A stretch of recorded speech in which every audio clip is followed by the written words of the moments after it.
Vamos lá? Ele aborda uma situação bem legal, onde ele bola uma situação de você utilizar o sistema de Thales exponencial. Aborda uma situação onde ele cita Arquimedes, que foi o inventor de uma máquina, que na verdade é o sistema de Thales. Onde Arquimedes, o próprio Arquimedes, aplicando uma força de 400 newtons, consegue deslocar ao longo da areia da praia, que ele pede para você considerar a areia da praia e o barco com o coeficiente de atrito entre essas duas superfícies sendo 0,8. O próprio Arquimedes, ao aplicar uma força no sistema de Thales exponencial, uma força motora de 400 newtons, ele conseguia deslocar um barco cheio de carga de pessoas, onde esse barco tem uma massa, o conjunto tem uma massa de 3.000 kg. Então você percebe que a força que Arquimedes está fazendo está sendo multiplicada pelas polias no sistema de Thales exponencial. Aí ele pergunta a você qual é o número de polias que esse sistema de Thales vai ter. Na figura ele traz duas polias móveis, ó. Mas na verdade você tem mais polias do que isso. Ele informa bem claramente no texto que ele quer esse número de polias móveis que foi necessário para que Arquimedes, aplicando uma força de 400 newtons, conseguisse deslocar um barco de massa 3.000 kg. Beleza? Sabendo você que o coeficiente de atrito entre o barco e a areia da praia, que é onde ele arrasta esse barco, é de 0,8. Aí você começa.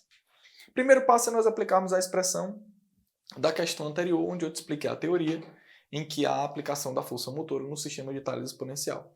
Como é que é a aplicação dessa expressão? Essa força motora equivale à força que você deseja deslocar sobre 2 elevado a n, onde n é o número de polias móveis. A força que eu vou desejar aqui aplicar é, no mínimo, igual à força de atrito estática para deslocar esse barco. Esse barco está sendo representado aqui através de um bloco em cima de uma superfície. Mas se você quiser, você pode imaginar um barco acima da areia, beleza? Aí veja bem, ó, Eduardo, por que você colocou força de atrito? Porque isso aqui é adaptado para uma situação onde eu quero deslocar e aplicar uma força um pouco maior do que a força de atrito. Como assim, Eduardo? Bora lá. O barco, ele vai ter massa, então ele sofre ação de força o quê? Peso, né? Fora a força-peso, você tem a reação aplicada pela superfície, que é o que nós chamamos de reação o quê? Normal. Além de peso normal, a força que você vai ter que aplicar para deslocar o barco é uma força aplicada aqui pelo agente externo, ou seja, pelo sistema de Thales. Essa força, F, ela tem que ser, no mínimo, igual à força de atrito. No mínimo, não. Ela tem que ser maior do que a força de atrito. Quando esse barco ele é deslocado para a tua esquerda, bem aqui ele aplica uma força na superfície. E para toda ação você tem o quê? Uma reação. Essa reação é o que você vai ficar chamando de força de atrito. Essa força F, ela precisa ser maior do que a força de atrito para que o barco ele se desloque. Esse atrito é o atrito estático, né? Que é aquele atrito limite que quando você o ultrapassa, o objeto consegue se deslocar em relação à superfície a qual ele está acima. Beleza? Então é dessa força que eu estou falando. Essa força, ó, ela é numericamente igual à força de atrito. É o que eu vou aplicar para poder conseguir saber qual é o número de polias que eu tenho que utilizar. Ok? Mas, professor, o senhor disse que ele tinha que ser maior. É porque tem que ser levemente maior. Então, se eu aplicar a condição onde ela é igual, eu consigo saber qual é a força necessária. Eduardo, continua. Essa força F é a força motora aplicada por Arquimedes para deslocar o barco, mas essa força não é aplicada diretamente no barco. Ela é multiplicada pelo sistema de Thales exponencial. Então, na verdade, isso aqui ó, é a força motora aplicada por Arquimedes.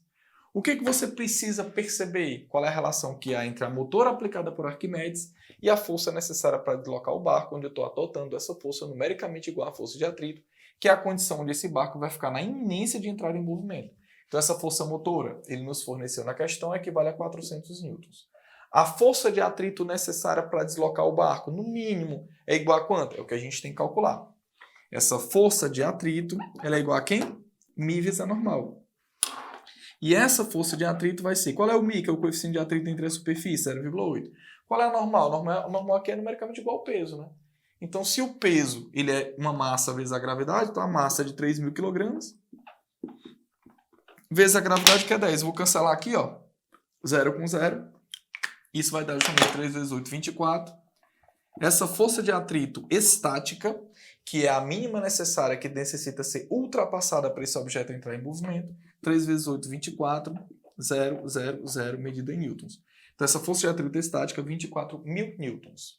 Aí você nota que a força de atrito estática, ó, nós conseguimos calcular 24 mil newtons sobre 2 elevado a n. Então você nota que o valor de 2 elevado a n, onde nós já sabemos que n é o número de polias o quê? Móveis. Aí 2 elevado a n equivale a... Bora cancelar aqui. 240 por 4, isso equivale a 60. Aí você faz uma pequena pausa, aí olha, professor, como é que eu vou descobrir o valor desse n? Vamos trabalhar um pouquinho, devagar.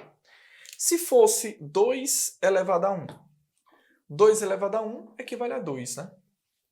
2 elevado a 2 equivale a 4. 2 elevado a 3 equivale a 8. Então você já percebeu onde é que eu quero chegar. 2 elevado a 4 equivale a 16. 2 elevado a 5 equivale a 32. E 2 elevado a 6 equivale a quanto? 64. Então você nota que se eu utilizar 2 elevado a 5, isso equivale apenas a 32. E 2 elevado a 5 não vai atingir a força necessária, o valor necessário que é 60. Então você percebe que é necessário ultrapassar. Ou seja, se eu utilizar 6 polias, portanto 2 elevado a 6, eu vou conseguir um fator de 64. E 64 ultrapassa o fator necessário, que é 60? Sim.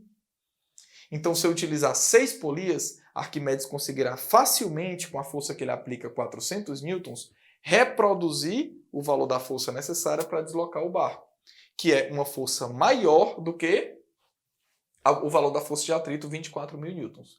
Então, perceba que se eu utilizar 5 polias, o fator termina sendo 32. E 32 não é suficiente para atingir 60. Então eu preciso utilizar 6 polias para que o fator multiplicação seja 64.